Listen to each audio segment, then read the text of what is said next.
USD 348 Board of Education. At this time, I'd like to invite our one to rise for the Pledge of Allegiance.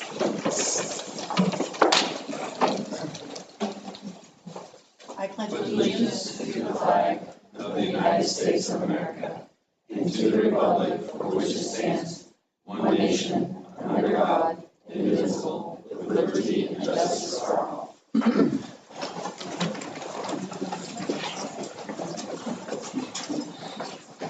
May I please have an approval of the agenda? So moved. Second. Phil moved and Susan seconded to approve the agenda as presented. All those in favor, please say aye and raise your right hand. Aye. Aye. Motion carries 7-0. Organizational items. Do we have any parent-family engagement opportunities or announcements to share at this time? Field day is happening tomorrow, so that's exciting. We want the weather to cooperate. Yes. There's an end of school year ice cream social downtown on the 19th around 4:30, I believe is when it begins. We have our recognition breakfast on Monday at 8:30 for all staff. Great. All right, moving on. Is there an approval for the consent agenda? So moved. Second. Second. Chris has moved and Andy seconded to approve the consent agenda as presented. All those in favor, please say aye and raise your right hand. Aye. Aye. Motion carries 7-0. At this time, we will move on to recognition. First, we're going to do our journalism student awards. And is Mr. Harris here? That's okay. Totally got it. If you are here to receive one of those awards, I would just go ahead and invite you to come on up. And that way we can present those to you. And then you can all be together instead of one at a time. That makes it feel more awkward. And I'll make sure you get your certificates, okay? And then we can also get a really good group picture. So these students, as well as many others, have competed at the regional, and we also have some who competed at the state level for journalism. And before I begin, I'll make sure and announce every student, and then the ones who are here, I will give you your certificates. The ones who are not here, we'll make sure that Mr. Harris has those so he can get those to the right people. But even with the kids right here, this represents such a wonderful cross-section. These are not strictly journalism students only. I look here and I see track, I see cheer, I see music, I see the spring play, I see the musical. I see so many different forms of involvement, and I know that I didn't even mention them all that are represented right here. So, so appreciate that these students are sharing their gifts with the journalism program. As well as all the other areas. So thank you for taking the time to be here tonight. I will announce the regional ones first. Jocelyn Higgins won second place with news page design at regionals. Cheney Barth at the regional journalism contest placed second with yearbook copywriting. Get that to you, Cheney. Maybe. There we go. Michaela Michael, third place in sports action photography. Garrett McLaughlin, fifth place with sports feature photography. Here. Gracelyn Trendle, I always call her Gracie. Third place, student life photography. Annette Ozier, third place, copy editing. Caleb Carr received the Regional Journalism Contest first place in sports writing. Emma Rowland got fifth place for video news PSA. What was the PSA about? I think we did one over the Fire department. That's awesome. Riley Peterson, fifth place video news PSA. Riley Epperly, fifth place video news PSA. And that is all of those. So those were our regional placers. Hang out, because we have more. We have more regional placers, but also these folks did stuff at state too. Malind Harris, sixth place sports photography. Jake McCart, video PSA, journalism contest champion. That's huge. So, and then also coming from regionals with the second place video PSA, went on to be the state journalism contest champion. Yes, that's amazing. So what was the project with that PSA, Jay? Well, the regionals one was about more so like reading physical books as opposed to electronic ones. And then the second one was actually about staying at home when you're sick instead of coming to school and infecting people. So What a second one I had, concept. yeah, second one I had a lot more fun with. That is so neat. Okay, well, congratulations. Talon Torres was a state journalism contest champion for video news. Liz Underwood placing first at regionals with fourth place in ad design, and then at state, third place for advertising design. There you go.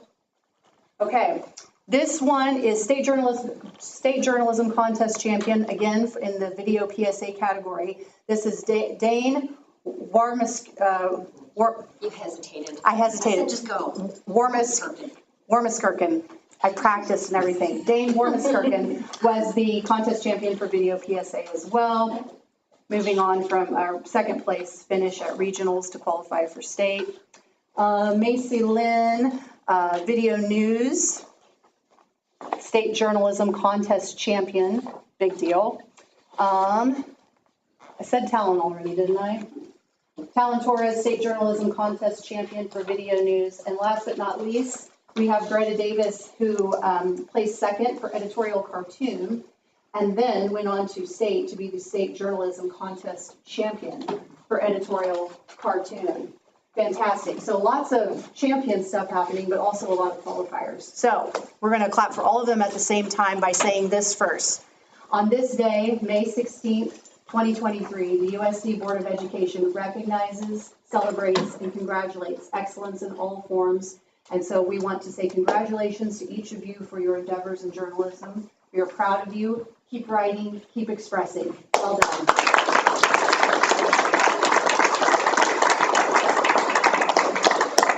Thank you very much. Great. Thank you guys. And you got a picture, Megan? A lot. Awesome. Thank you all for coming. Next up, we have basketball. And we have our coaches here tonight. Would you guys like to come up and... So really big accomplishment this year, and I'm going to turn it over to Coach Blanchett and Coach Carr. I want you to feel free to share any remarks that you would like. You don't have to, but you're certainly welcome to. As someone who's a big fan of basketball and is an even bigger fan of hard work, it has been an absolute privilege and honor to witness the turnaround of this program. It doesn't come without sacrifice, and someone just watching and cheering on knows that. It's built brick by brick, step by step, and what a great example for all the, not just the kids on the team, but there's always little ones watching, and whether that pertains to a goal of attainment, whether it's basketball or it's journalism. What an incredible example of learning that, quite frankly, makes me very emotional, as you can tell. All of the guys are listed here. I'm going to give all of these to you. We're still going to have the clap at the end. Okay. But since they're not here, I wanted to give you guys the opportunity to speak or share anything Okay. They're on your almost heart or here. mind that you would like They're to. almost here. Oh, they're coming. Yes. Okay. Let's buy some time. Stretch it out. Stretch it out. Yeah. They all went out for golf. They went out for golf. There was a golf event tonight, senior Sure. night, the recognition night was tonight. So we've got 4 or 5 guys that are on the team. One's good, 4 or 5 guys are on the team with Kate. So we got one good golfer. But and then a couple are playing baseball, and just it's spring, so you guys understand. But we appreciate the opportunity to be recognized in front of the board. And like Kelly said, it was a lot of hard work. This is our 3rd year here, 18-5 this year. The trip to the state tournament was a tremendous year after the last couple or 6 or 7. But time and effort by the guys that aren't here giving time to come here. But they did a great job getting in the gym. And that's what it was. It was guys that committed and got in the gym. And this year was the result of their hard work and their time. So hopefully they learned those lessons of, you get out of what you put into things. And it was, like I said, the support from not only the high school, but all of our school district and our community at games was phenomenal this year. I don't know what our attendance was at the Paola game, but at the Holton game and Iola game and the Bonner Springs game there towards the end of the year, it was an unbelievable atmosphere in our gym. So thank you all, anybody that showed up and supported or liked a social media post or Baldwin basketball or Baldwin baseball or anything who support our kids. So it was a phenomenal year. So thank you again for all that. It doesn't sound like the high school basketball team, but I don't know. That might be. But so good. You have anything you want to add? No, I would just say, I mean, as I think about like the future and when we started, I mean, like we told the guys, like the past isn't the future, right? You can dream and set your own goals and work hard to achieve. And I think, as I think about this team and what we accomplished this year, was lots of hours by a lot of young men who dedicated themselves to a goal. And I think, you know, when I'm on social media and I hear hashtag Baldwin Built, there's lots of different things that Baldwin Built represents. But for these young men, I told them when they made state, I said, that's something no one will ever take away from them. No one can ever take it away. And when you're my age, 50, and they say, hey, I played in high school. Oh, were you guys didn't go? Yeah, we went to state. For some reason, that's a big deal. I said, and you will always be able to understand, no matter what happens to you in life, you can do hard things. Because this was not easy. Every season, no matter what activity it is, comes with challenges and hard things, and you just have realized you can do hard things. And I'm super proud of them for that. And as I think about them not being here, like I wish they were here so that you could see all of them. But I'm also proud of that they're not. Because they're doing so many other things. Like there's several of them that are on the golf team. And as you went through the journalism awards, and I think about the young people that make up USD 348. And one of the beauties of the district is we need you to do lots of different things. And you have the opportunity to do lots of different things. How do you become a more well-rounded human than by participating? We have kids that play basketball and then they go and get in the band.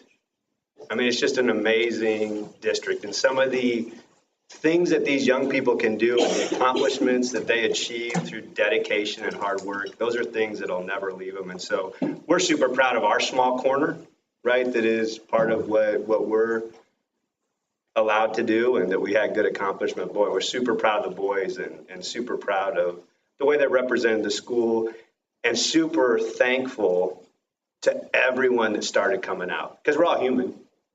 We all like to cheer for a winner. We just do. And so as we went through the season and the energy build and the success build, man, the gym got louder and louder and more people came. And one of my favorite pictures is from the end of the year when there were just the cheerleaders and all the students and the guys on the court. And you had all these kids and the smiles on their faces. I'm like, that's something that they'll always remember. So the memories from this last year were great. And it gives us something, a mark to build for next year and the years to come. So thanks for the honor of being here and recognizing us and especially the guys' hard work. And we're just privileged to be able to be a part. I still want to read each of the participants' names because they deserve that, and I trust you guys will get them their certificates later. But for the 4A state basketball qualifying team members, first, and we've got an alphabetical order here, I think. No, I don't know. That's okay. We'll just go with it. First up, Caleb Carr, Colton Cullum, Sam Darnell. Sam's mom is here. Caleb's parents are here. Cooper Carr, Caden Englert. It's one of those golfers. Well, Going to state? the golfer. He's the only golfer. But also one who's surrounded by a That's team. right, you're right. Riker Grossner, Garrett McLaughlin, Ryder Nye, Leo Schoenberger, Braden Statham, Talon Torres, one of those ones who was doing the musical at the same time as doing basketball practice, where art, what is the expression, art imitates life, or the other way around? Joey Zimbecki. And that is the list of these kids that did the hard thing. So on this day, it was April 17th, but we're doing it today, May 16th, 2023, the Board of Education recognizes and congratulates the Baldwin boys basketball team for qualifying for state. The board supports and promotes excellence in all school activities, and this is just one of those areas, so congratulations.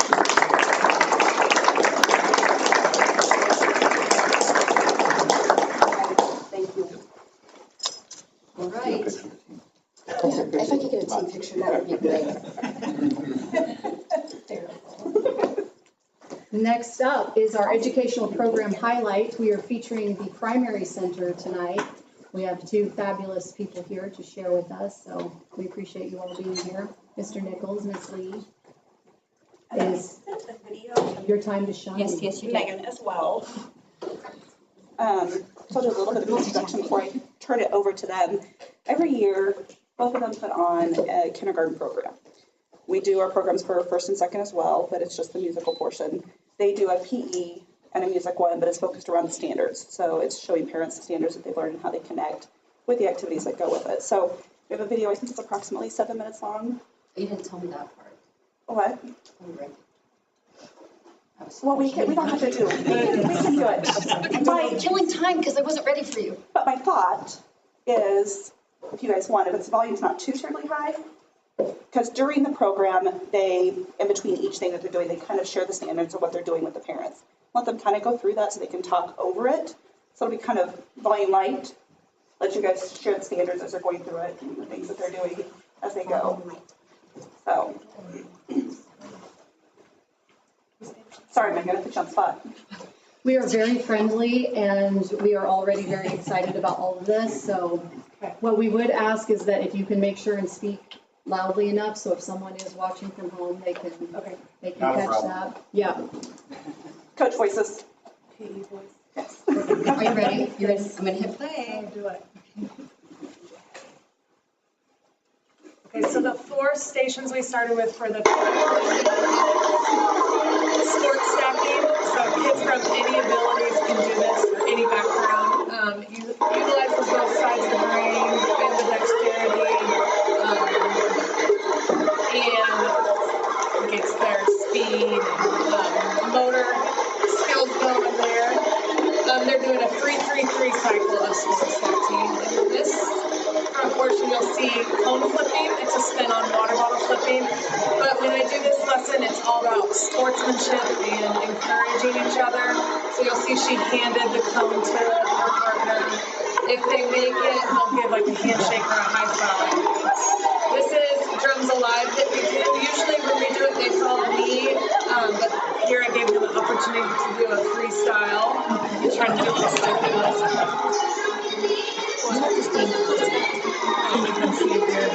That's okay. And then, of course, being a basketball coach, we had to do some basketball dribbling. So,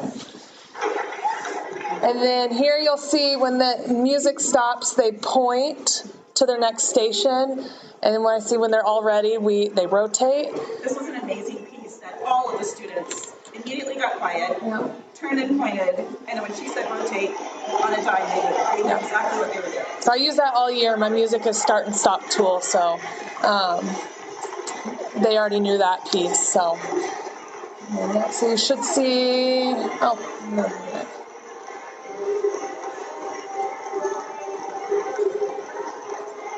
And I just walk around. I had some paras help me with monitoring because there's 100 kindergartners in one gym. So thanks to the paras and the other specials teachers. This right here too, I'm going to interrupt again. Good, you're good. So she talks about sportsmanship, the two that you can see right here. And I was right in front of them so I could see it and hear the conversations. There was so much encouragement of turning and showing and helping with the student. Even though there was a peer there to support, the student was supporting just as much. And then they all help clean everything up to get it out of the way to go to their music portion of it. So. And then it's Mr. Nichols' turn. So we started our program, the music portion, the way we start our music class every day with our good morning song or good afternoon song or whatever time of day it is. So our first piece was like 30 seconds long, but they're all singing together. There's only 3 pitches in the whole song. It's a great way to get them focused and get going.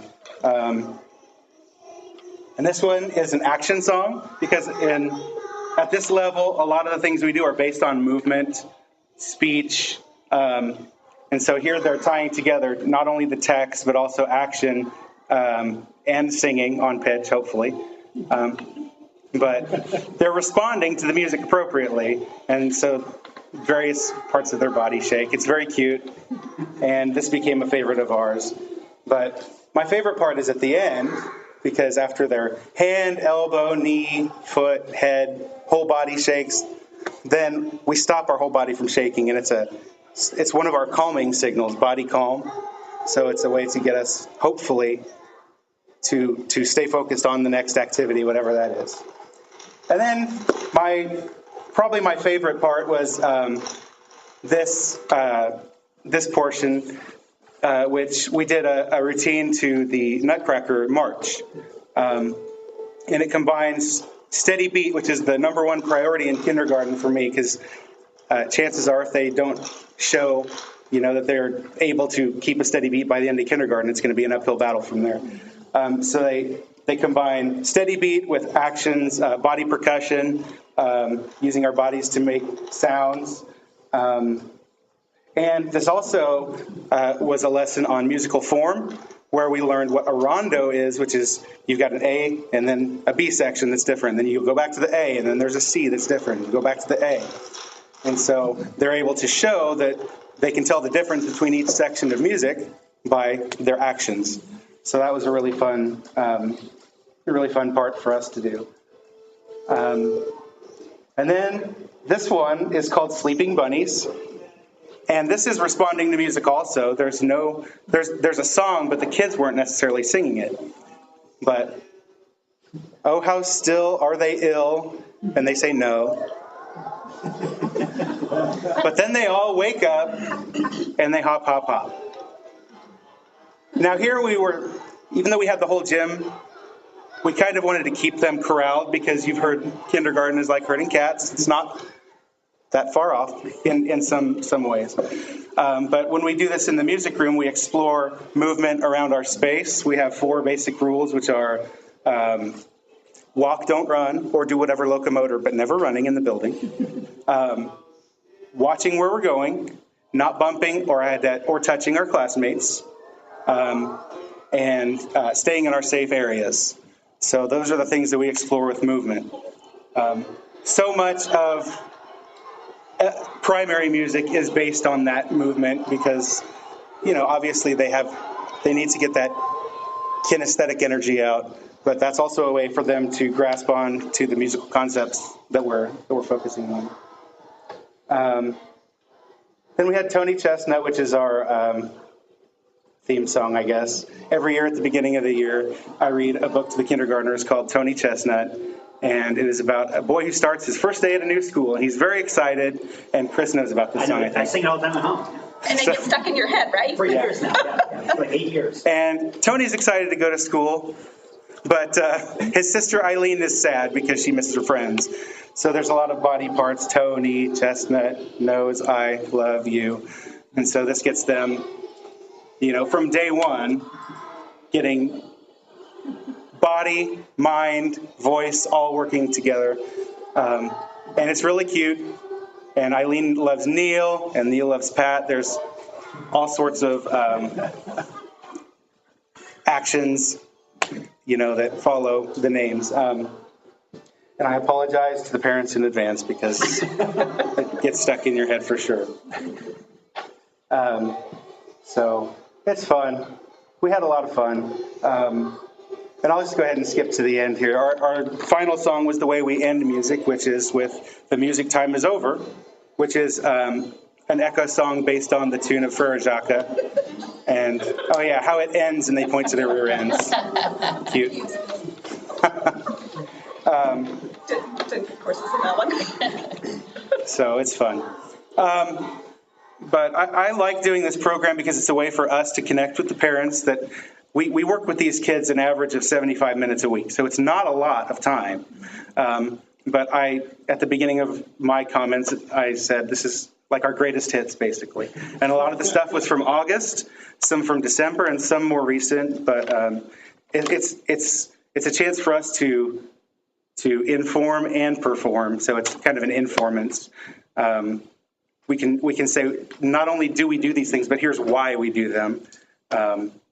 And we get to play, we get to sing, we get to explore, and it's just been a lot of fun. So Miss Lee and I appreciate the opportunity to do that every year. We had a great turnout from parents. They were standing room only left. They were standing along the edge because we were so packed. So it's great end of the year program for us. So we're so happy. Thank you guys. Thank you. Does anybody have any questions or anything while we have them here?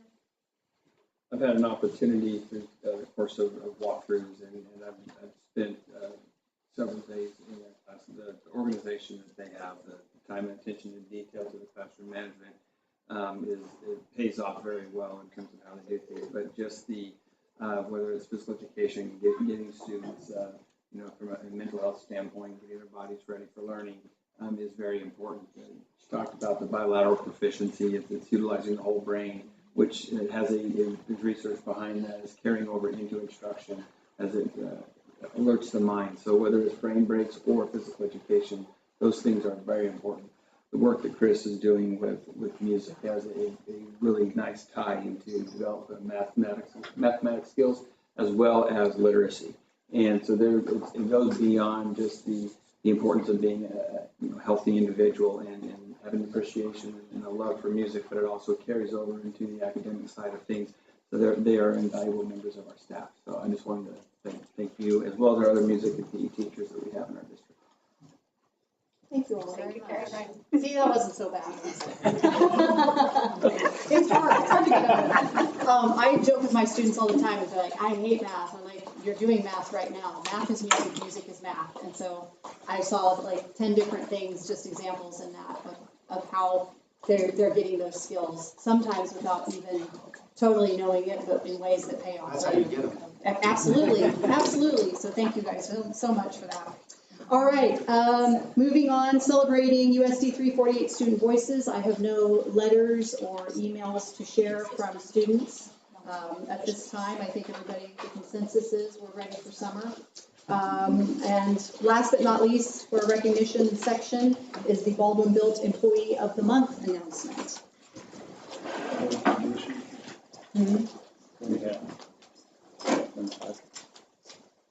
Oh, sorry, that was not on my copy, excuse me. Yes, there we go. Pardon me, I skipped over. We did have a donation made in the name of Dawn Flory. Sorry, should I go catch? No, we already told her. Huh? I already told her. Okay. Donation made in the name of Dawn Flory. There was can you explain the intention of the donation is to go for CTE? Correct. If anybody else wants to chime in on that. There is a specific tool for Mr. Harmon's class. Brant, can you tell me what the name of that tool is? It's slipped on mine. PP, it's a plasma cutter. A plasma cutter for our machining pathways that we have that Mr. Harmon offers. So it was a sizable donation there, and we're very appreciative for that. I apologize. Sorry, that was not, I printed before. This was an earlier rendition. Okay, last but not least, sorry I jumped the gun there. Right. Okay, now we're going to go to the Baldwin Built Employee of the Month. Okay, so this is our final Employee of the Month recognition for this school year. And we had our nominations at the beginning of the month, and they came through. We had our selection, and this individual is in the room today. Our nominee is very accessible and will work with you to resolve whatever problems may be. One nomination says, I'm not sure when they go home, because anytime I talk with them on the phone, they have been in the district somewhere. They are dedicated to their job and are willing to put in the hard work to make things happen. They can often be heard saying, let's get it done. So please join me in celebrating your May Baldwin Built Employee of the Month, Mike Elliott.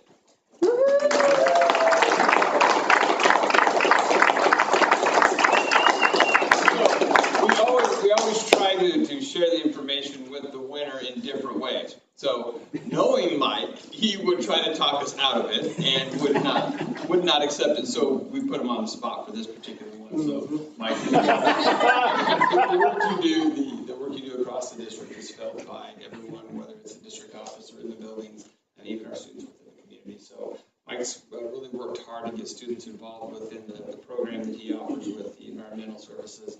And it's just a really cool thing, the mentoring that goes along with that. So, Mike, congratulations. Thank you.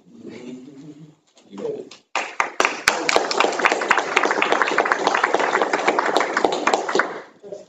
Got one more thing for you. Baldwin Education Foundation also co-sponsors this program.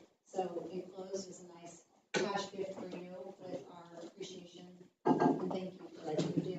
And also unlimited capital outlay. I don't believe that. Nice try. That's a good try. We did have plans to get Ruth up here, but she said that if she came, that you would be onto something. So Yes. we were recording the video and we were sending it to her. Thank you. Thank you. Bet. Thank you.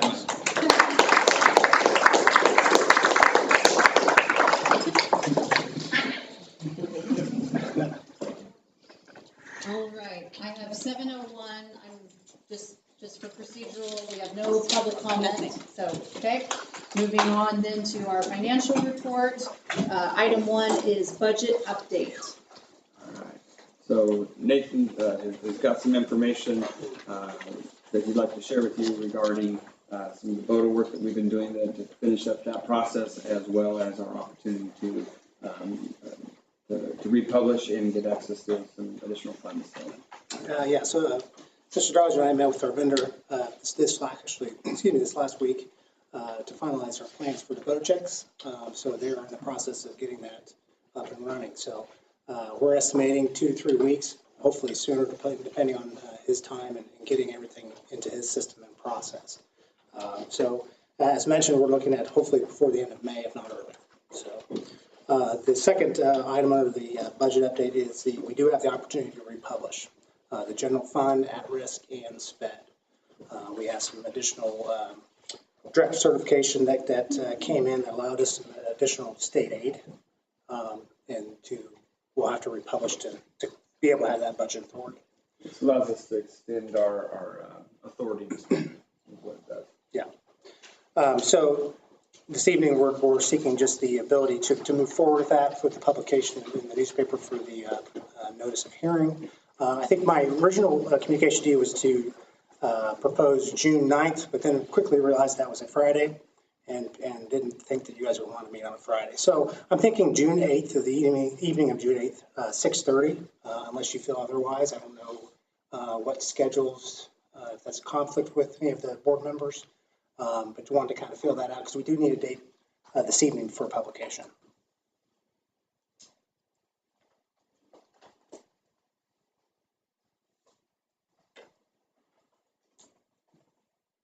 I know I'm out of town out of state that day, but I could join if needed virtually. Same. So with that hearing, just as folks are looking at their schedules, our plan is to present that budget hearing, have some information from anybody within the public, obviously just have that budget meeting with no decision, and then we'll look at the normal board meeting for the potential approval of that. I'm sorry, what day did you propose? Originally 9th, but I'm looking at the 8th, but we have some wiggle room there. I do have a 10-day window from the date of publication. I have to be within. Our hopes is to have it published by Friday, if that's the wishes of the board. Actually, that makes a difference, but there's a feeling issue.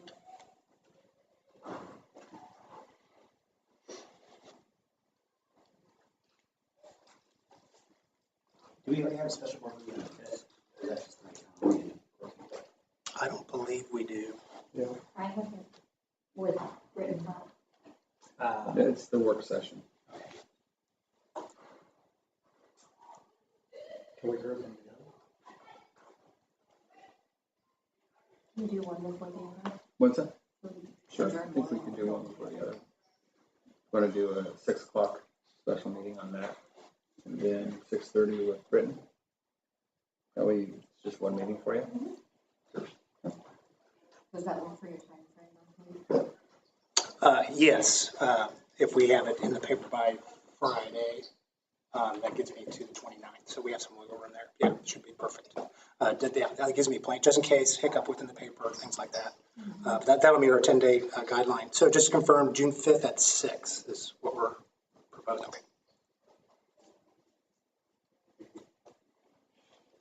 So I don't know if we need any kind of approval for that or just. No, there's no motion. Okay. Any questions? All are in agreement, that works best? Okay, June 5th, 6 PM. Great. Awesome, thank you. Do we need a motion to amend the budget though? Or to publish this? Or is that all good to go? Yeah, we're just seeking the approval. I don't think there's a national motion we need to do for that. The So motion wouldn't be needed until the actual. yeah, okay. And just to be clear too, this is not, this is pulling from state aid, not from. That's correct. It's not increasing any mills. No, this has nothing to do with, this is a good thing. The auditing Yeah. that came through as we get our actual numbers. Yep. It's just, again, budgetary, giving us that ability to spend it. So,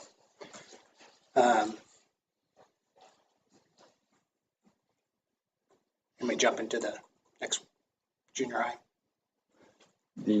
That's all I have in the budget. Storage cabinets? Yes. Okay. So at the beginning of the year, we through the capital outlay plan, we had the junior high band storage cabinets. That was on the approved list for capital outlay. So this evening, we're presenting, seeking approval for that purchase. We are going with a company named Winger Corporation, which was a recommendation of Mr. O'Neill. They are in the state bid contract, so there was no bid process that we did go through.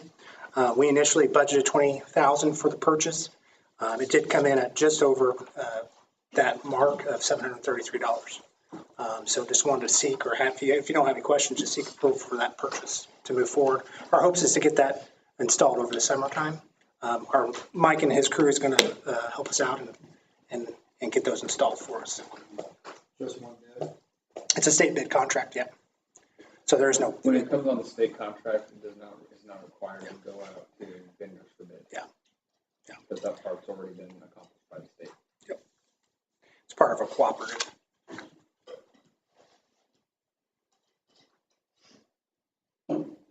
So that's. I move we approve the expenditure for $20,733.57 for the band storage cabinet project. Second. All those in favor, please say aye. Raise your right hand. Motion carries 7-0. Thank you. Administrative reports. So last summer, the elementary report cards were presented in terms of adjustments that were made and standards-based grading that was there. And through the course of transition and things, we never did circle back to it to be able to make the changes to the grade card. So what we've got, Nicole and Ashley spent this year working with the staff over at the PC to make those adjustments, and we're providing you with the first look at those. So, Ashley and Nicole. First, I want to apologize because I think you guys have a digital copy. And as I was printing them, I realized that first grade ELA standards were not copied over into it. So I have a new one. They're in the digital, which you still have because it's updated now. But I've added them into these. So these are all of them. Plus, I went ahead and added the specials. So I know was it music? Music, yes. But it has all the specials in it. So.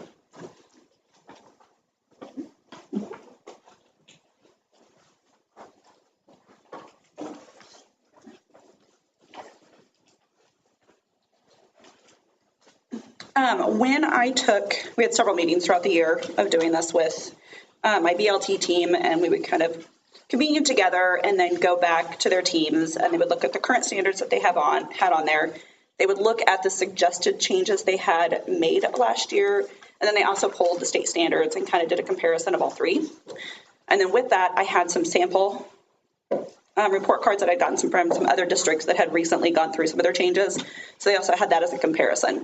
Within the state standards, there are some clustering of them that kind of levels the importances. So we also pulled those and discussed those to make sure that those were taken into consideration when putting these standards in. Another piece that we really talked about is trying to have some fluidity across grade levels. So formatting what areas that we're looking at and keeping that kind of the same. So we chunked it into pieces where we started with math, and then they did the social studies and science, and then we kind of broke up the ELA portion into sections because it's bigger, and then would meet after they did every step of it, come back together and kind of talk through the things that they discussed within their teams and look at the comparisons together before we put it on this. Another piece that they wanted to look at was the descriptors to make sure it's very clear to parents how they know if they're being successful. So you're trying to make sure the definition of that was very clear. So there is a suggested change with some of that as well. So. Yeah, the elementary music department got together and made some changes as well. Their revisions meet the national and state standards of music better. They also removed like fifth grade bands. That's not offered anymore. And this is K through 5, so it's consistent across the elementaries. Any questions you guys have on that?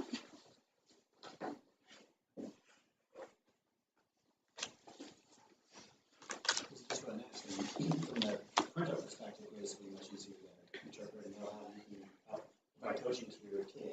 That was one of our big hopes. And even in the way the standards are read, that they understand what we're working on. So there's some specific descriptors in there that you might find in parentheses that explain exactly those topics that they're discussing.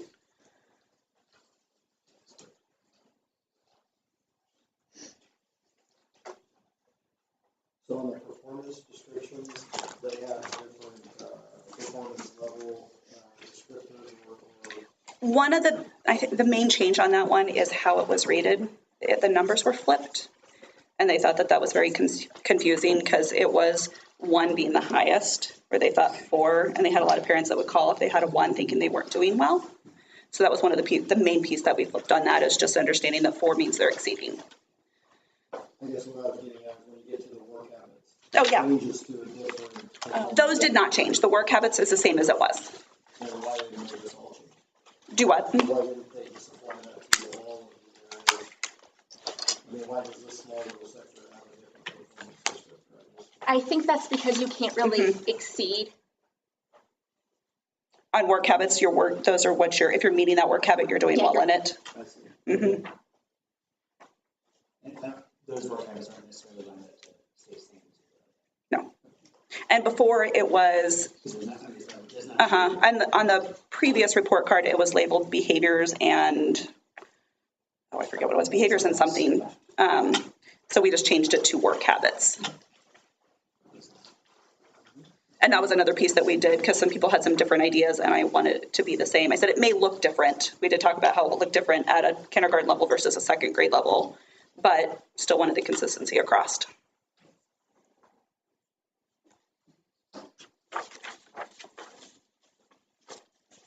So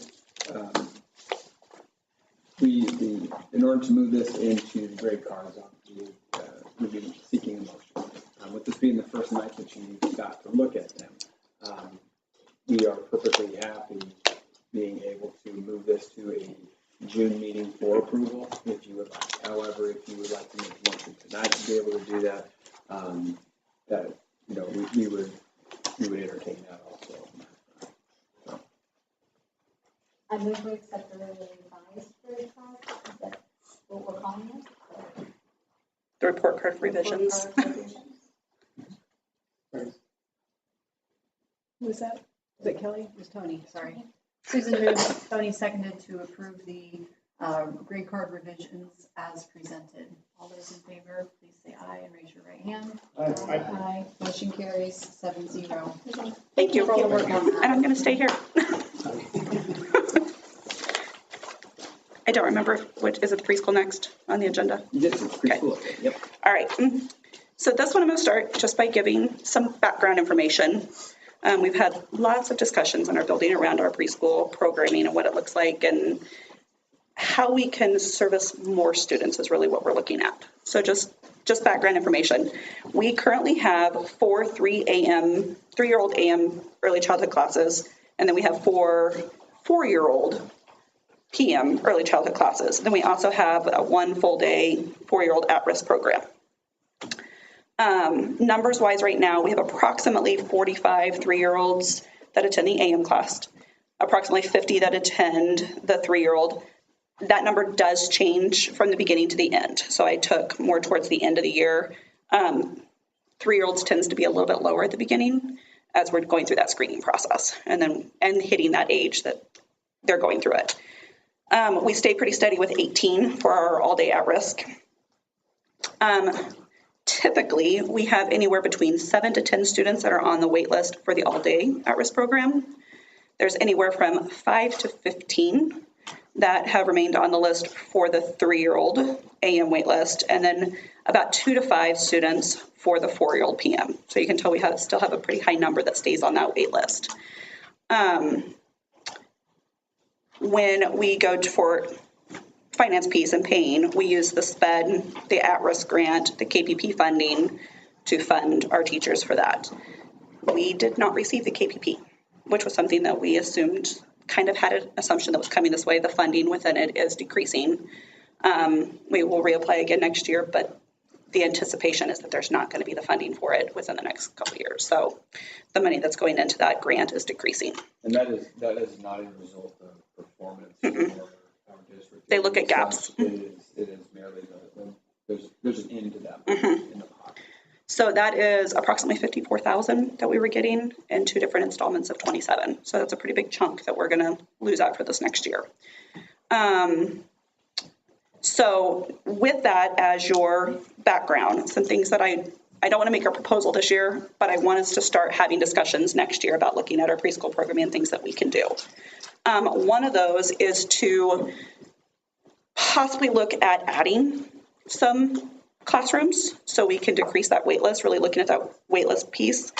And talking with the co-op, some of the other programs that have gone in and done some observations and have some ideas of things that we would have to look at if we made it possible. But if we were to add some all-day classes, not necessarily at risk, just all-day classrooms that you would have a different model with. In doing so, what they have done in some other districts is they have a classified lead teacher. So they would have kind of a different set of qualifications for the application process, but would still be a classified staff member paid at a little bit of a higher rate. And then they have 2 paras that work under them. In doing so, you have, and if we did, we could do 2 to 3, possibly 2 4-year-old, 1 3-year-old. In doing so, it would take away one of our current SPED classrooms, ECH SPED classrooms, and she would become an itinerant. So instead of replacing it with a SPED, it would just become another all day. And then we would have, like our at-risk would be like the all day, and then we'd have a 3-year-old program, because if we took her numbers and put them into the other classroom, they become pretty big.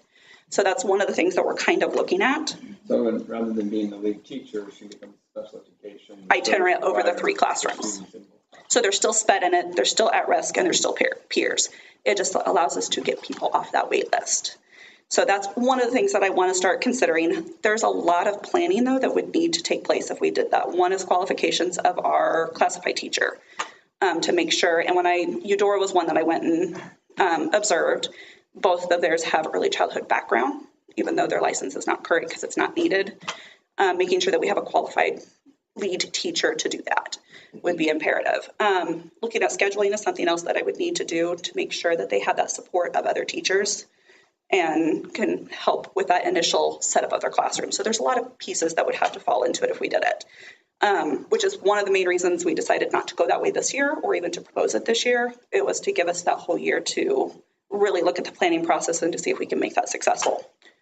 The other piece that I would like us to consider is knowing that we are losing some of that substantial funding, looking at charging for peer students, which I know is something that this district has not done.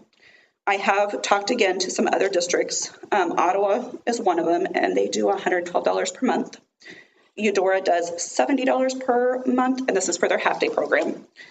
And they have a $65 instructional fee for those. Calling for daycare averages $130 to $160 per week. So there is a significant difference. Not even maybe looking at that, but if we even started looking at like $50 per month, something like that to kind of help offset these grants as we start losing them. So we can keep enough preschool programs open to keep those students in our school. So just something to kind of have you mull over and start considering as we move into next year. And I'm not looking for this for next year, just something that we can kind of start the discussion as we know that some of that grant funding we're going to lose. So, Well, I and think if we restructure, do some restructuring also, I think that you would qualify for other grants. we might. So, Yeah. That's possible. Figure out which one it was, but it can't be exactly what we've always done for the grant I'm thinking of, but. Correct. So, and you're right, because if we did 2 full days, but we didn't do an at-risk, it wouldn't be that at-risk that covered. There's a different one that we could apply for, and I cannot remember what it's called. I have it on a list, but yes. So again, another reason why I'm not ready to quite make that jump yet. I want to do some more research, but things I want to kind of put out on the table that we start looking at.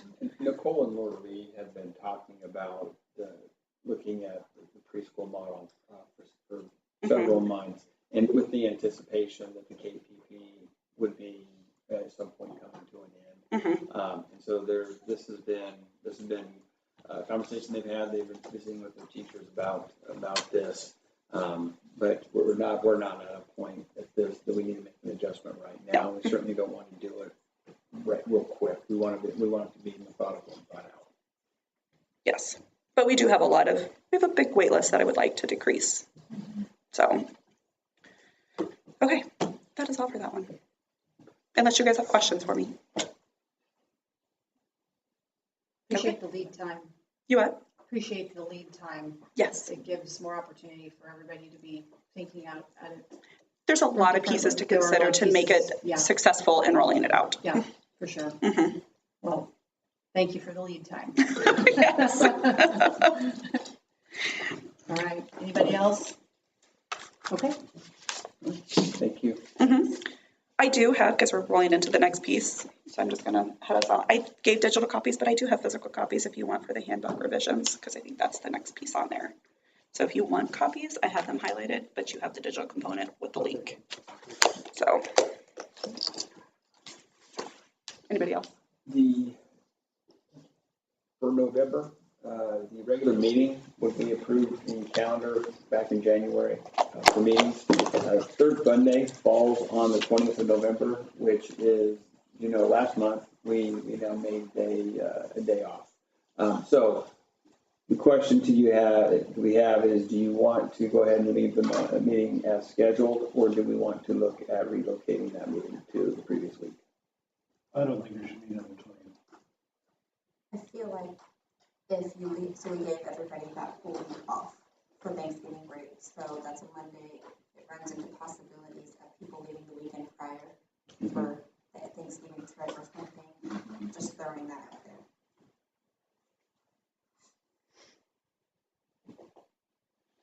So potentially moving to like the 13th. That's what I thought. I think that makes more sense.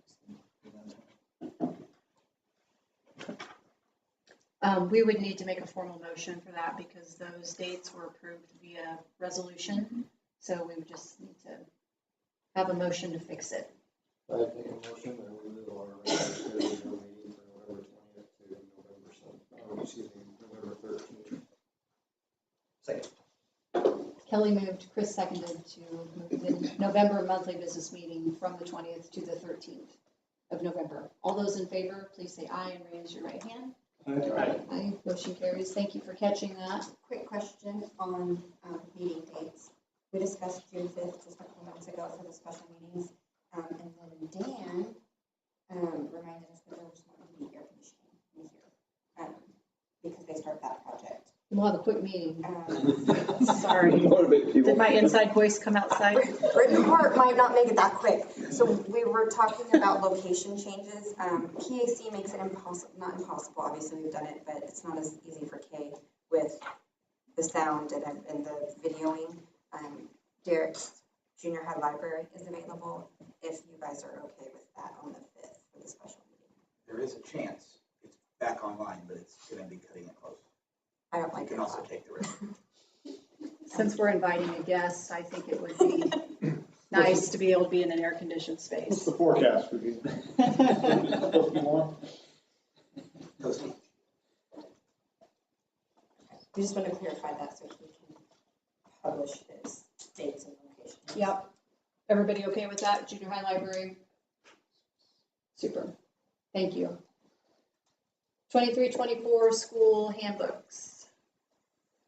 All right, what you have electronically and digital copy there is a first look at the school handbooks for the upcoming year. And so we've got all the way from activities all the way to the 4 buildings. So just wanted to give you an opportunity to look through those. Give you until next month is when we'd like to see them approved. So there's really nothing at this point to formally present there other than give them to you for access to review and then discuss next month for approval.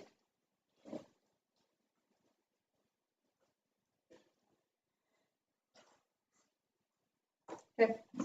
Operations update. Mike has a couple of items to visit with you about. One is some summer locker bay work, and then another is the HVAC work over at the junior high. Awesome. That needs to be done. Let me get to the right screen here. Yeah, starting the 23rd, since we're having the breakfast on the 22nd, we'll be pulling those lockers out of the high school. And if anybody knows, I think they're set to sell now. If you guys know of anybody that would want some nostalgic lockers for storage or anything, we need to figure out how to get them publicized so we can get rid of them. We've only got like 390 lockers to get rid of. So, and they're all in good shape. So, we've got a couple things for the carpet or for the projects for this summer. We've got the library carpet in the high school in the entryway. We've got that ordered. And we'll be doing 3 classrooms here in our classroom rotation and then 3 classrooms over at the junior high to move that along. I don't know if you guys had a chance to read my HVAC report. It's something that I was trying to hold off for a little bit, but right before graduation, we had lost that compressor, and it was like, well, we have to start thinking about this sooner. So I'm going to be sending out some invitation to bids once I get some specs wrote up and figure out what we're looking at as far as cost-wise. I got kind of a budgetary number today, looking like about, for those 2 units at the junior high gym is like $125,000 to $150,000. Yeah, and they're 22 years old. They just need to be replaced. So when I get more information on that, I'll let you guys know. So, okay, any questions? Okay, thanks.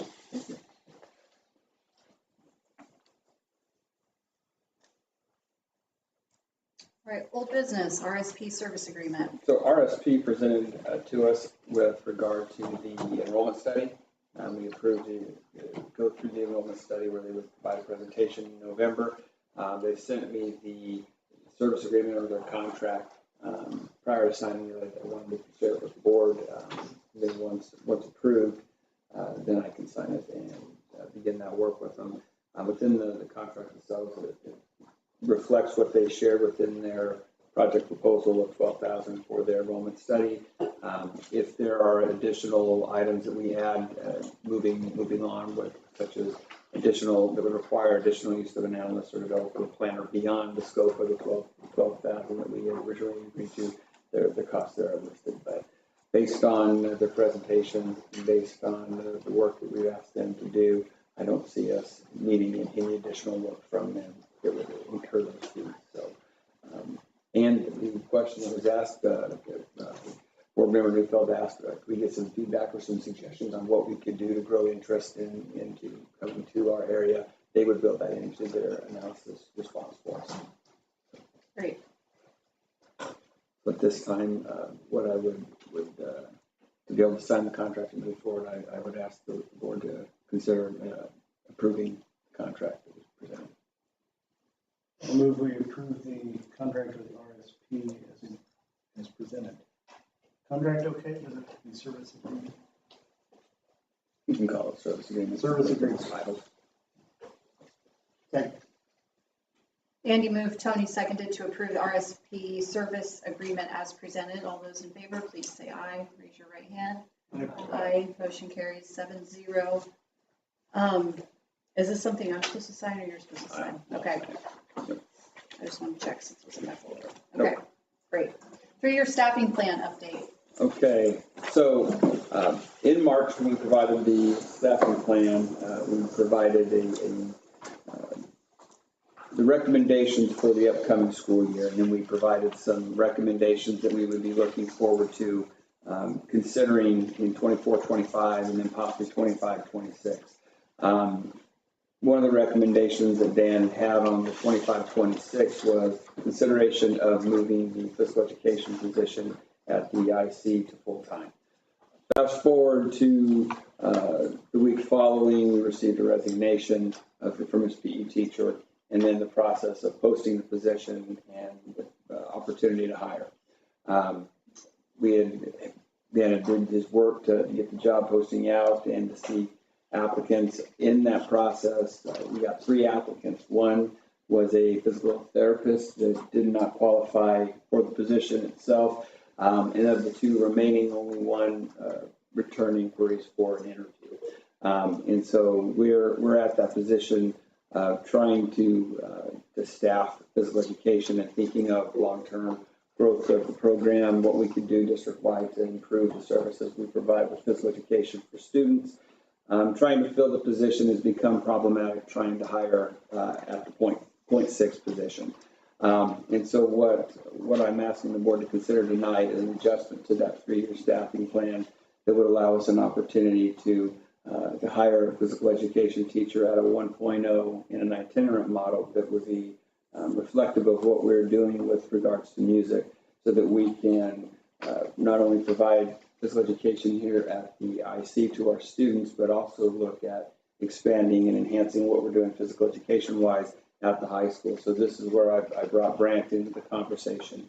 And from what this would allow us to do at the high school is we could offer 2 physical education periods, or sections, throughout all 7 instructional periods. And in doing so, we would look at taking our physical education programming into an advanced level, which we currently don't have. So it would allow us to offer something in the realm of, say, advanced weights or fitness and conditioning, or even on another realm of offering possible adaptive physical education, where the teacher itself wouldn't be special education certified. So that would be something we'd have to look into and work with the co-op in terms of what we could do from a support staff opportunity. But it allows us to offer some classes that we don't currently have the ability to offer, thus improving what we're doing for our students in that realm. So, Dan, is there any other thoughts, or Brant, or are there any other comments to add to that? I would just offer, if you're thinking of, okay, this is not an option, but alternatives, I can keep it posted. Since it's been open, since we made contact with the one candidate, there haven't been any other inquiries. It doesn't mean that won't change, but it can stay open.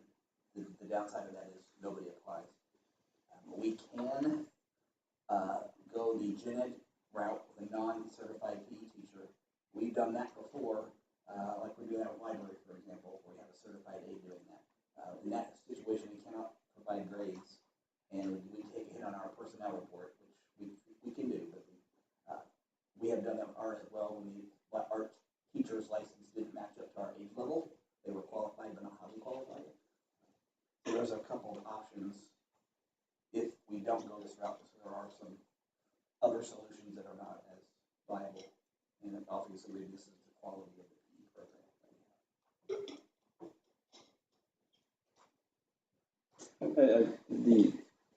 This is an opportunity, and the one thing that Dan and I have talked about, if we keep this at a 0.6, we run into the position of this becoming a reoccurring event where every few years we're looking for a new PE teacher because they're going to be looking for something that's good. The other side to it is it's allowing us to increase or improve our physical education programming, not just in one building, but also at the high school level itself. So this position would remain at 0.6 at this building? It would be it'd be a 1.0, so itinerant, and that's it. So they would take care of the physical education classes here at the IC till 11:30, transition over to the high school, and then teach period 6 and 7 over at the high school. And then I would assume Grant would also leverage them for their seminar at the end of the day as well.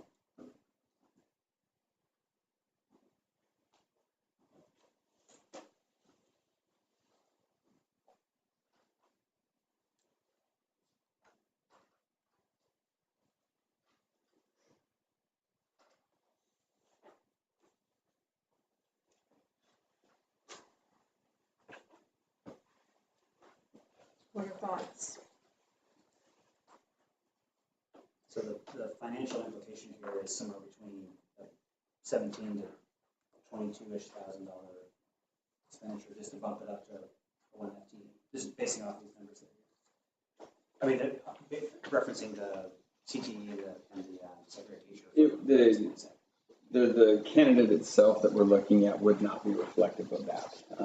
That candidate that we've got is, don't want to get too far because we're tipping into executive session content, but it does not match those numbers. But in talking with Nate, those are numbers that we can work with next year. What I put it as that approximate figure for? It'd be at the bottom, level W, Masters plus 16, so you're looking at 60,700. What kind of time do we lose out of a teacher's day when they have to move from a building to another? They need to get their lunch, so that'd be the 25, 27, what's the negotiated amount of time? 25-minute lunch, and then there would need to be planning time, and then the opportunity to mesh into the high school schedule. What we're doing for music, Brant, is it period 6 and 7 as well? Yes, it would be well, basically, I mean, Dan, your fourth period gets done at 11:30, roughly. Our half day is done at 11:30. And so our fourth period is done, I think at 11:32. But then fifth period spans the 3 lunch periods, so it's kind of extended. And then our sixth period starts at 1 o'clock. So that person's plan actually would be fifth period. Having playing at the elementary level would be part of that, the morning schedule, but transitioning and planning over at the high school for the high school age, they would need to have an opportunity to plan there as well. Do the physical therapists not qualify for the grow your own? Like we've had teachers who have other degrees and then have that 1 year. I'm sure they would, but I don't believe did you call for an interview or did you not? They did not have any educational experience or interest. I think they just misread the. I'll make a motion to extend the intermediate center physical education teacher to 1 FTE. Is there a second? Second. Phil has moved and Tony has seconded to update the 3-year staffing plan to reflect the extension of the ICPE teacher to 1.0 full-time enrollment to be paired with the high school. All those in favor, please say aye. Raise your right hand. Aye. Did everybody? That was, yes. We had okay, motion carries 7-0. Thank you very much.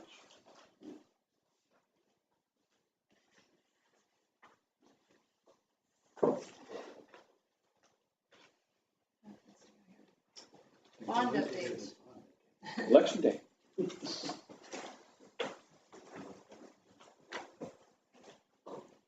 All right, there's there's an election, if the polls have closed. That's all I know.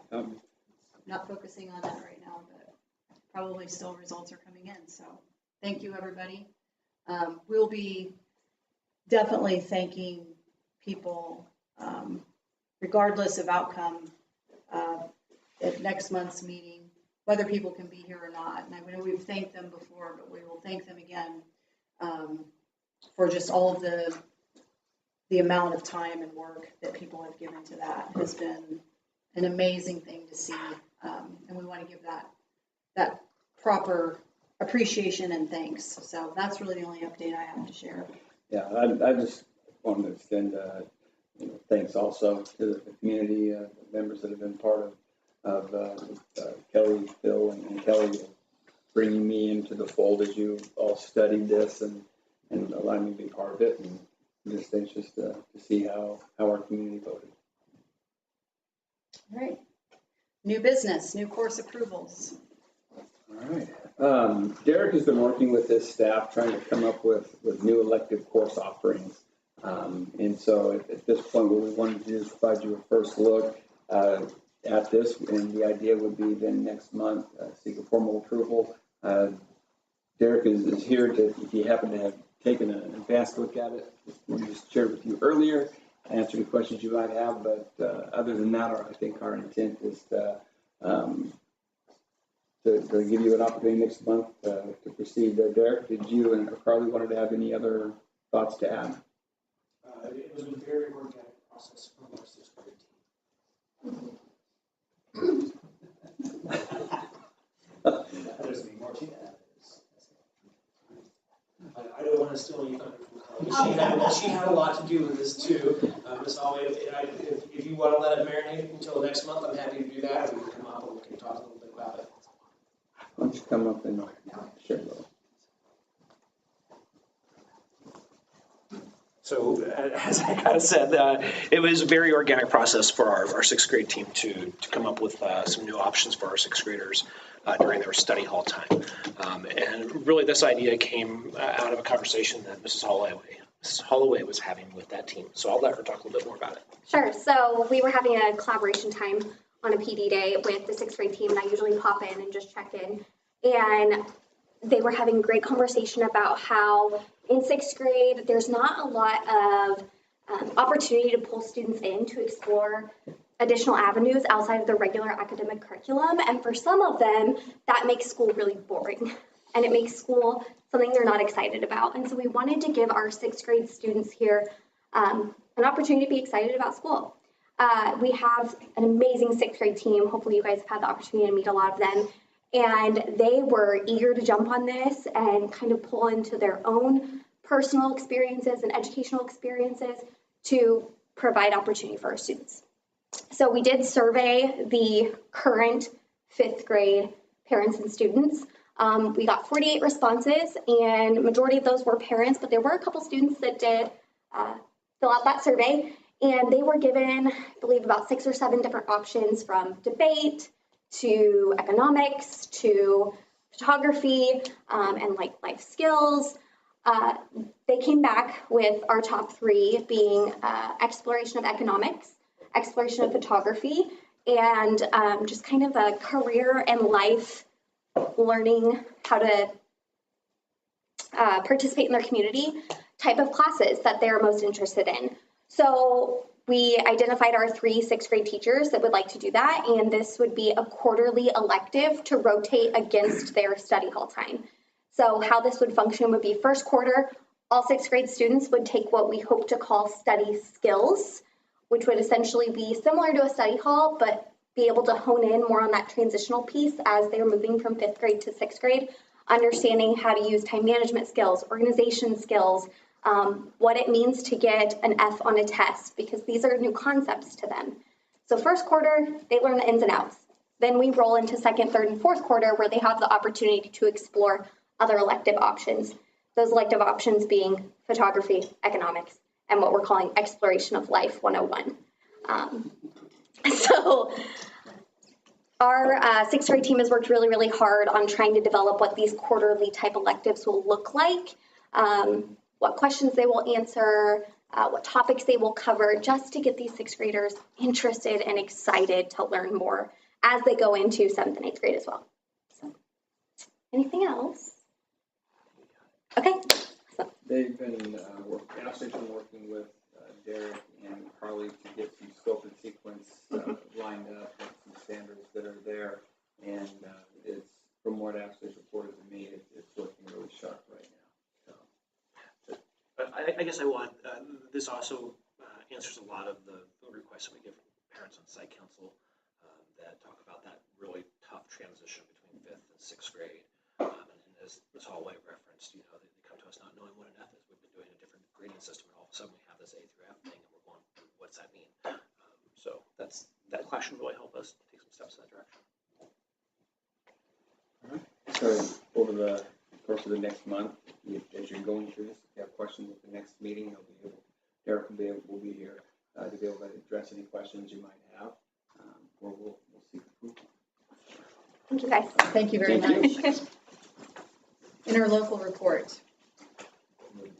Okay. A couple things for you guys. Myself here. First one up is we've had some recent resignations over there, and we're having difficulty filling positions for teaching or licensed positions in that case. Most notably, probably is our assistant director, Lily Hubert, is moving off to a district in Topeka area.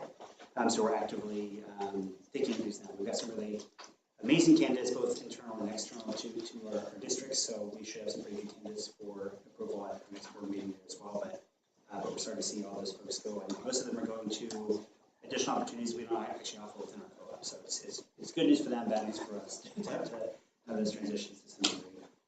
The only other big update is we had our first negotiation meeting today at 5 o'clock this evening here. Special education funding is still hung up at the legislative level, I guess, on the governor's desk in this case here. So we still don't know quite what kind of budget we're going to be operating with moving forward. So there's no momentum behind the negotiations because we have zero idea how much money we're going to have to actually negotiate with at this time. So that should all get cleared up in the next 2 to 3 or 6 weeks. It should wrap up in 2 weeks, but we'll see how it unfolds. But yeah, those are the primary updates for the co-op. Any questions? Miscellaneous. Anybody have anything? I do have other things. Go for it. So since I'm on a roll, I'll keep going. So about a month ago, I went on that, I'm participating in that Leadership for Tomorrow training through KSB. I want to give you guys a brief update on some of the things that we're able to see last journey there. Went to Caney Valley Independence. They hosted our group here. So that's in southeast Kansas, basically in Oklahoma at that point. I wanted to kind of just share a couple of highlights that had connections back to what we're doing here in Baldwin as well.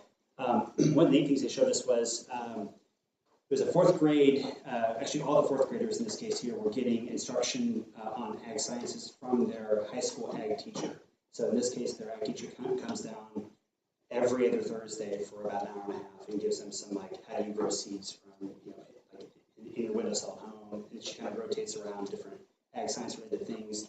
One to kind of generate interest in agriculture, but also to give additional collaboration and planning time for the 4th grade staff as well. So kind of a neat usage of that time for somebody that's a very agricultural community in Caney Valley as well, and but they're able to use that resource pretty well. And we will now have options like that going forward as well to consider as well.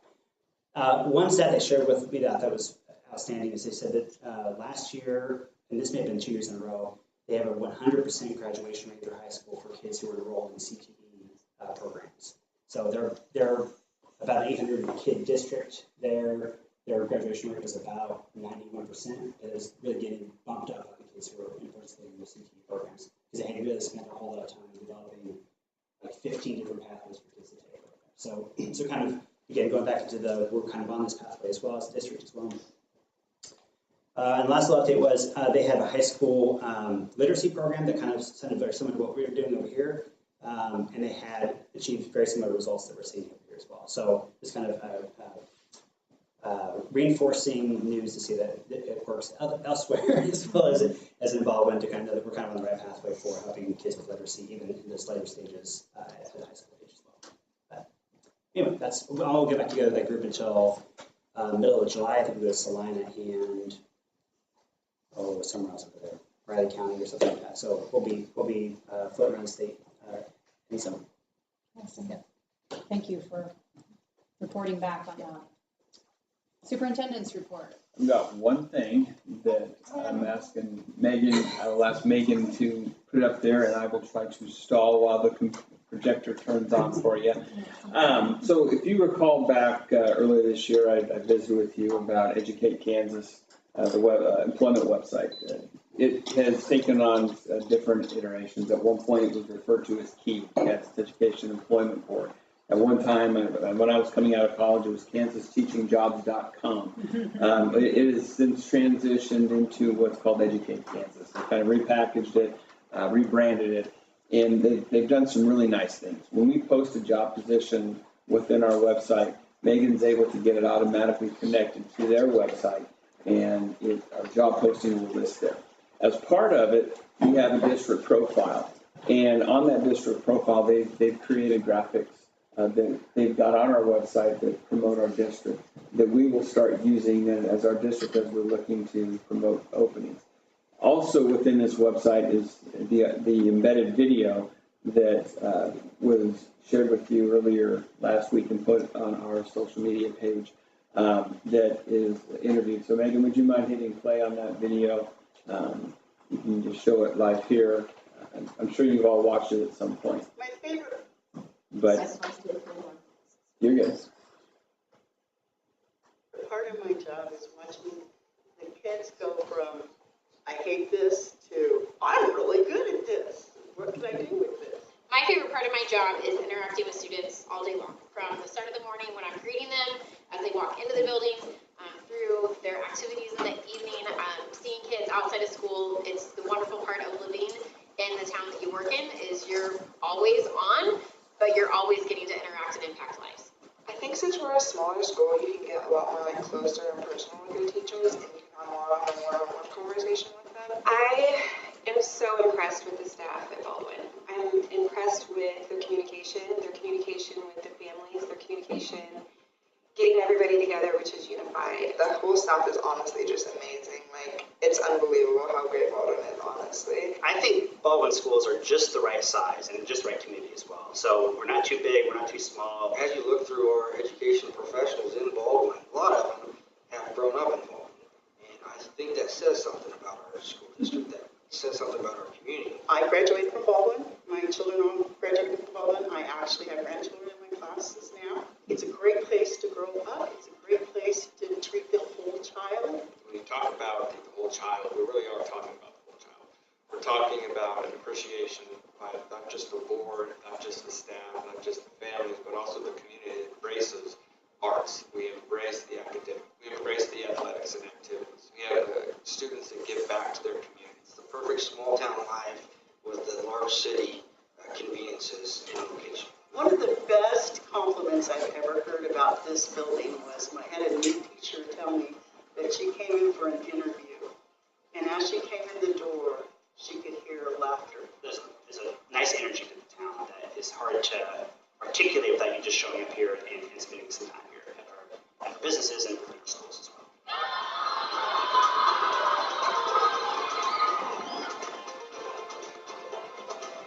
So that's their employment website that they've got. This is free. It doesn't cost us a thing. They came and spent a day with us where we ran those interviews, and they merged everything and put together just an awesome video that we can use on our website. We put it on our social media last week. The last time I checked, it had 3,000 views. That's more than any video I've ever posted. And that is just awesome. And when we had the sharing feature that Facebook offers, it was getting shared. Last time I checked, it was shared 59 times. And it's such a cool thing. And it's stories, the words that came from parents, staff, people who live here to be a part of it. Just a really cool way to showcase our community. And I think it's a good recruitment tool moving forward. So I just wanted to share that with the board. Given that we've had a lot to talk about tonight, and with the bond update or the bond itself, I really didn't have too much more for the superintendent report. Thank you. Thanks for connecting with that resource, and making that happen. And thank you for everyone who took time out of their day to contribute to that. Can be a disruption when camera crews come into schools, and, I mean, a good one. It's a positive, disruption doesn't necessarily mean anything negative, but it's a change in people's schedules and in addition to the interview time that then gets spliced down to that. So thanks to all who participated. All right, I move we enter into executive session with, yes, I changed my mind, and we are at recess until further notice. Take about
executive session with Mr. Dodge, Mr. Oler to discuss Yep, you're right, sorry. That's okay. To discuss negotiations for the 23-24 school year pursuant to the exception for employer-employee negotiations under COMA. And the open meeting will resume at 8:15. Is that long enough? Okay, is there a second? Second. All those in favor, please say aye. Raise your right hand. Aye. Motion carries 7-0.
I know, it's been stuck in that forever.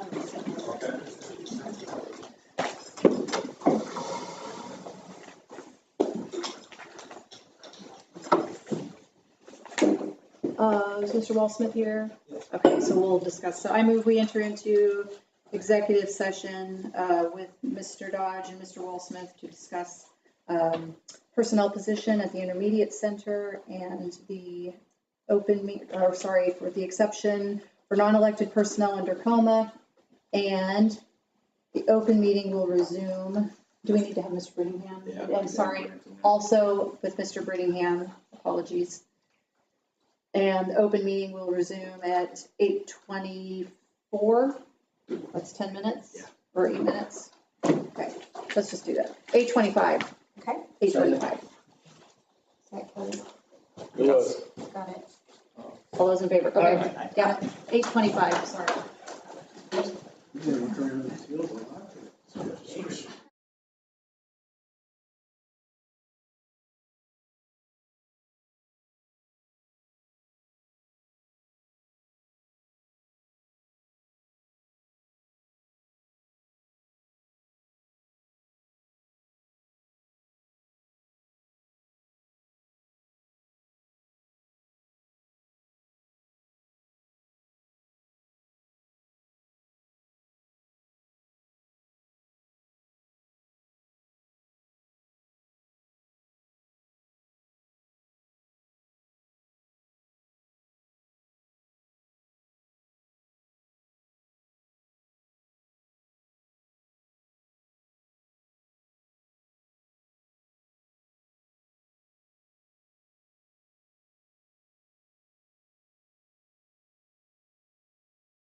I don't know why they did that.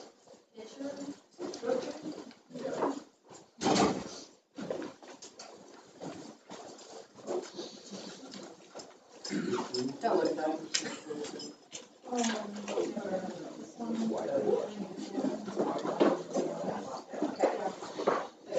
I move we enter into executive session with Mr. Dodge and Mrs. King to discuss a position at.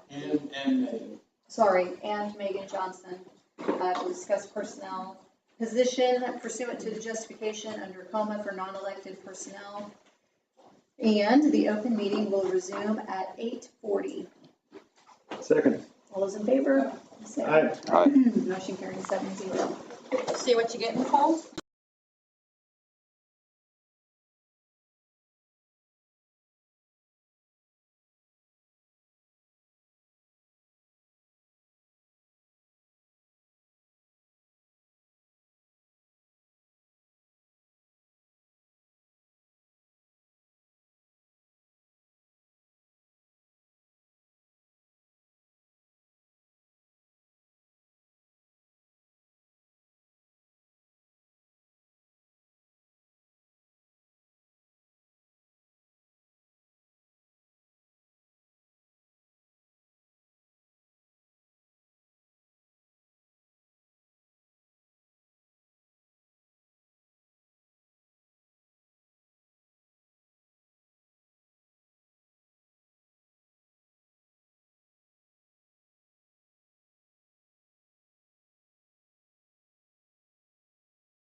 sometime soon, right? Like Luke?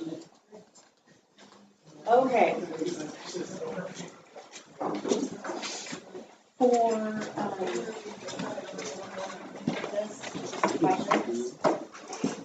You see my spot? Actually, when I saw it, I didn't realize it was sponsors, so I thought it was Apple Watch. It's okay. I move we enter into executive session with Mr. Dodge and Mr. Oler to discuss personnel, district personnel pursuant to the exception under coma for non-elected personnel. The open meeting will resume at 8:47. Second. All those in favor? Aye. Aye. Motion carries 7-0.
And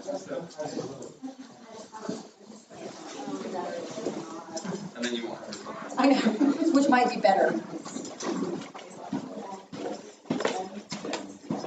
I move we enter into executive session with Mr. Dodge and Mr. Brittingham to discuss personnel position pursuant to the justification under coma for non-elected personnel, and the open meeting will resume at 8:57.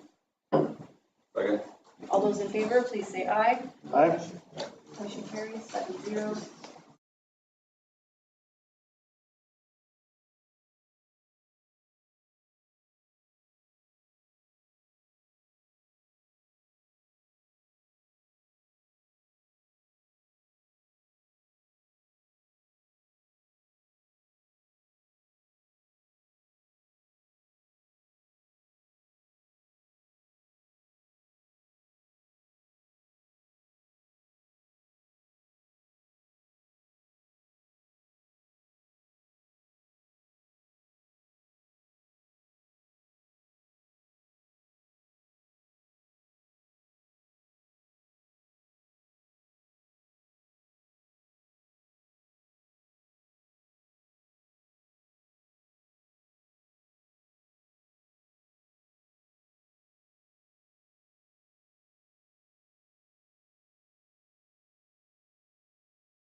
What's the, Kelly?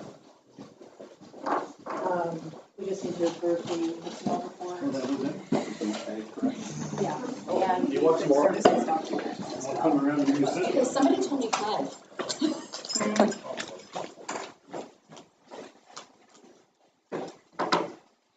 There's one other, but I'm going to wait until, I think we can wait on the other until the June 5th.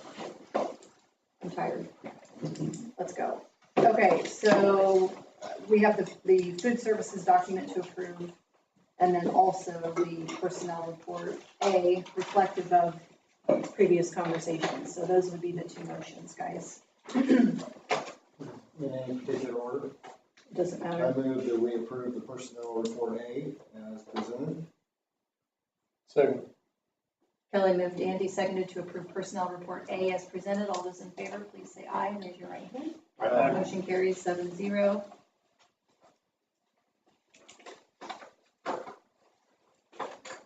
And then the other one is the food services report. I move that we approve the summer food service program, personnel report. Second. Chris moved, Andy seconded to approve the food services report as presented. All those in favor, please say aye. Raise your right hand. Aye. Aye. Motion carries 7-0. And a motion for adjournment, please. Second. All those in favor, please say aye. Raise your right hand. Aye. Meeting adjourned, 8:59. Thanks, everybody. Thank you.